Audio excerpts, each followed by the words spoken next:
শুভ সন্ধ্যা বন্ধুরা। আজ 10 নভেম্বর সোমবার।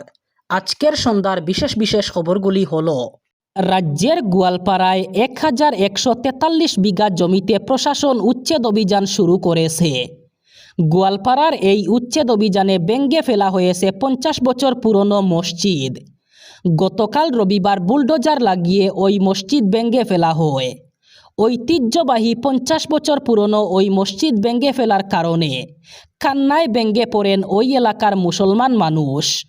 প্রশাসনের কাছে ওই মসজিদটি না ভাঙার জন্য আবেদন জানান।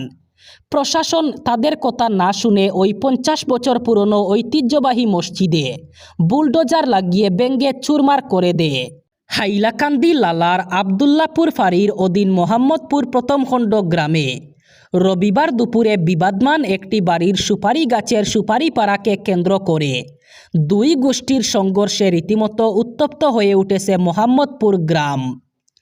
সংঘর্ষের খবর পেয়ে ঘটনাস্থলে ছুটে যাওয়া পুলিশের উপর হামলা, গাড়ি ভাঙচুরের ঘটনায় পুলিশ এখনও পর্যন্ত 13 জন পুরুষ মহিলাকে আটক করেছে। এই ঘটনায় আবদুল্লাপুর ফাঁড়ির পুলিশের গাড়ি ভাঙচুর সহ চালক জখম হয়েছেন। জানা গেছে, সুপারি বাগানের সুপারি নিয়ে দুই পক্ষের বিরোধ চলছিল। রবিবার হাইলাকান্দির জনৈক এক বিধায়কের ঘনিষ্ঠ পরিচয় দিয়ে একদল লোক সুপারি গাছ থেকে সুপারি নামাতে গেলেই বিপত্তি দেখা দেয়। অপর পক্ষ বাধা দিলে হাতাহাতি শুরু হয়। খবর পেয়ে পুলিশ ঘটনাস্থলে ছুটে গেলে তাদের গাড়িতে ভাঙচুর করা হয়। একসঙ্গে 12টি রাজ্যে ভোটার তালিকায় বিশেষ নিবিড় সংশোধন অথবা এসআইআরের কাজ শুরু হয়েছে। এর মধ্যে 3টি কেন্দ্রশাসিত অঞ্চল। এই মুহূর্তে বাড়ি বাড়ি এনুমারেশন ফর্ম বিলির কাজ চলছে। পরিসংখ্যান বলছে এসআইআরের কাজেও এগিয়ে পশ্চিমবঙ্গ। শনিবার পর্যন্ত অর্থাৎ 5 দিনে 45% ফর্ম বিলি করা হয়ে গেছে বঙ্গে। তুলনায় 1.5 পিছিয়ে বিজেপি শাসিত রাজ্যগুলি, বিশেষত উত্তরপ্রদেশ মধ্যপ্রদেশে 10% কাজও হয়নি বলে জানা গিয়েছে কমিশনের রিপোর্টে। 4 নভেম্বর থেকে এসআইআর প্রক্রিয়ায় এনুমারেশন ফর্ম বিলি শুরু হয়েছে। নির্বাচন কমিশনের ওয়েবসাইট থেকে পাওয়া তথ্য অনুযায়ী ইতিমধ্যে পশ্চিমবঙ্গে 45% ফর্ম বিলি করা হয়ে গেছে। সেখানে উত্তরপ্রদেশে এই হার মাত্র 6.23%, মধ্যপ্রদেশে 7.37 এবং ছত্তিশগড়ে 9.97%। উল্লেখ্য, এই 3টি রাজ্যই বিজেপি শাসিত। শীত আর বেশি দেরি নেই, সেই পূর্বাভাস যেন ক্রমেই স্পষ্ট হচ্ছে। নভেম্বরের শুরু থেকেই হাওয়াটা দ্রুত বদলাতে শুরু করেছে। উত্তর পশ্চিমের শীতল হাওয়া ধীরে ধীরে বইতে শুরু করেছে। বিগত কয়েকদিন ধরেই তাপমাত্রা স্বাভাবিক অথবা স্বাভাবিকের নিচে ঘোরাফেরা করছে। আবহাওয়া দপ্তর বলছে, আগামী 2-4 দিনের মধ্যেই তাপমাত্রা আরও 3 থেকে 4 ডিগ্রি সেলসিয়াস পর্যন্ত কমে যেতে পারে। খুব সকালে কম বেশি সব জেলাতেই হালকা কুয়াশার দাপট দেখা যাচ্ছে। পশ্চিমের জেলাগুলিতে কুয়াশার দাপট তুলনামূলকভাবে একটু বেশি। উপকূল সংলগ্ন জেলাগুলিতেও একই ছবি। আগামী কয়েকদিন তাপমাত্রার ক্ষেত্রেও বড়সড় পারাপতন দেখা যেতে পারে রাজ্যে, যা প্রায় 3 থেকে 4 ডিগ্রি সেলসিয়াস পর্যন্ত হতে পারে। আগামী কয়েকদিন সর্বনিম্ন তাপমাত্রা 20 ডিগ্রি সেলসিয়াসের মধ্যে ঘোরাফেরা করতে পারে। পশ্চিমের জেলাগুলিতে 15 থেকে 16 ডিগ্রি সেলসিয়াস অথবা তার নিচেও নেমে যেতে পারে। যে কোনো মুহূর্তে হ্যাক হয়ে যেতে পারে আপনার অ্যান্ড্রয়েড ফোন। লক্ষাধিক ব্যবহারকারীর তথ্য হাতাতে এবার নতুন ফাঁদ পেতেছে জালিয়াতরা। তা নিয়েই সতর্ক করল কেন্দ্রীয় সংস্থা Indian computer emergency response team.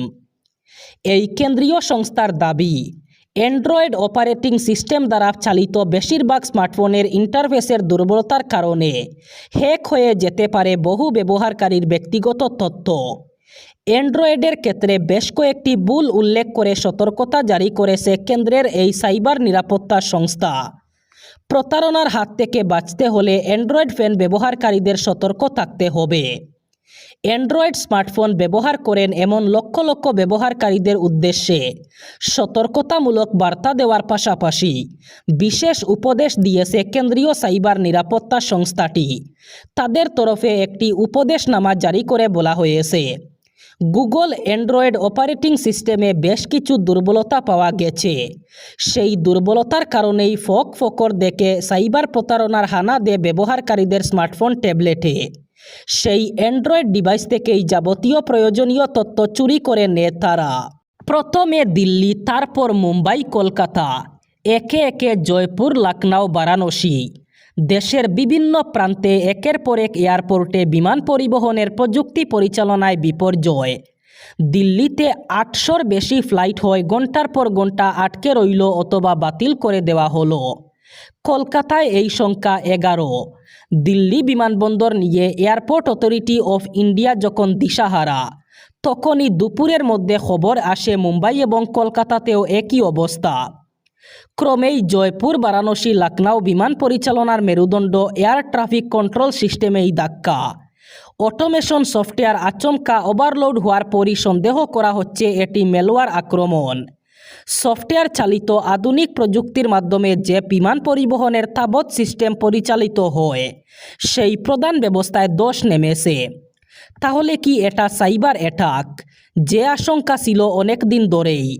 যদিও প্রাথমিকভাবে সাইবার অ্যাটাকের সম্ভাবনা এয়ারপোর্ট অথরিটি ও কেন্দ্রীয় মন্ত্রক উড়িয়ে দিয়েছে, কিন্তু ম্যালওয়্যারের আক্রমণ নিয়ে দ্রুত তদন্ত শুরু হয়েছে এবং উচ্চ পর্যায়ের তদন্ত কমিটিও গঠন করা হয়েছে।